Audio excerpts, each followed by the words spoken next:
A group of teenagers from a small town in Maine, tired of their monotonous lives and summer vacation, decided to rent a house for a weekend getaway, far from civilization.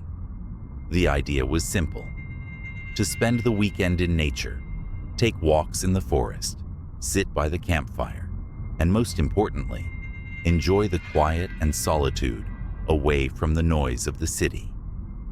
The house they rented was old and stood several miles from the nearest road, right on the edge of the forest. Locals called it the house behind the garden, but no one knew the exact story of why it was named that. In reality, it was an abandoned cottage where people had once lived, but they disappeared, and the house had been left to stand empty. When Jake, Sam, Chloe, Megan, and Taylor arrived, the evening had already set in, and the golden rays of the setting sun barely pierced through the branches of the trees. They all immediately felt a strange silence in the air. It wasn't just quiet. It was an eerie, unnerving quiet. But no one spoke about it aloud, deciding it was just their imagination. That evening, after settling into the house, lighting a campfire in a small gazebo in the backyard, they began chatting about their plans. Megan suggested, "What if we go into the forest tonight? This place is so quiet and mysterious. Maybe we'll find something unusual." At first, no one supported her idea, but Jake, known for his bravery, said, "Why not? After all, it's just a forest. Who hasn't heard scary stories about what hides in the dark corners?" He added jokingly, "Maybe we'll see a ghost or something." Chloe, a little nervous, agreed anyway, and the group, armed with flashlights and phones, set off into the forest. It was dark, and the only thing they could make out were the strange shadows of the trees bending in the wind.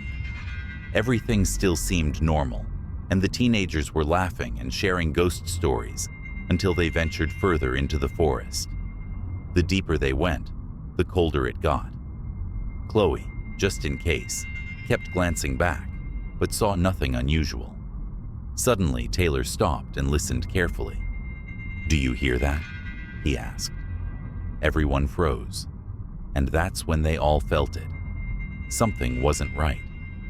A shadow, dark and indistinct, appeared among the trees. At first, they thought it was a play of light or the reflection of some animal. But when the shadow started moving, they realized it was something alive. "Who's there?" whispered Megan, trying to make out what was on the edge of their sight. The shadow continued to move, becoming more distinct.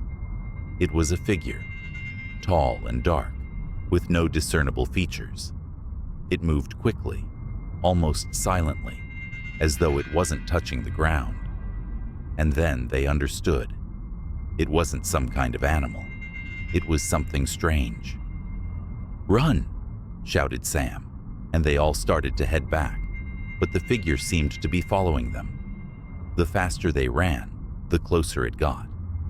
Just when they heard a strange, almost human-like sound, something like a whisper, Jake yelled, "Don't look back!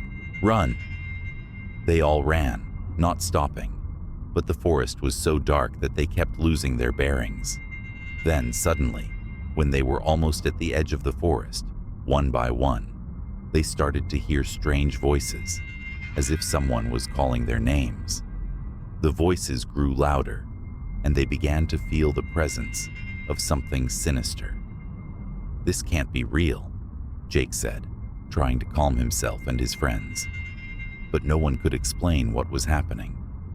When they finally burst into the open and reached the house, they noticed the figure was still watching them from the darkness, but now it seemed closer, as though it was standing right behind them. The shadows of the trees began to shift, as if they were alive, creating the impression that the forest was closing in around them. They ran across the garden and into the house, slamming the doors and windows shut behind them. They listened intently. The silence that had stood outside now felt oppressive, but the strange coldness wouldn't go away. "This wasn't just a game," Chloe said, trembling.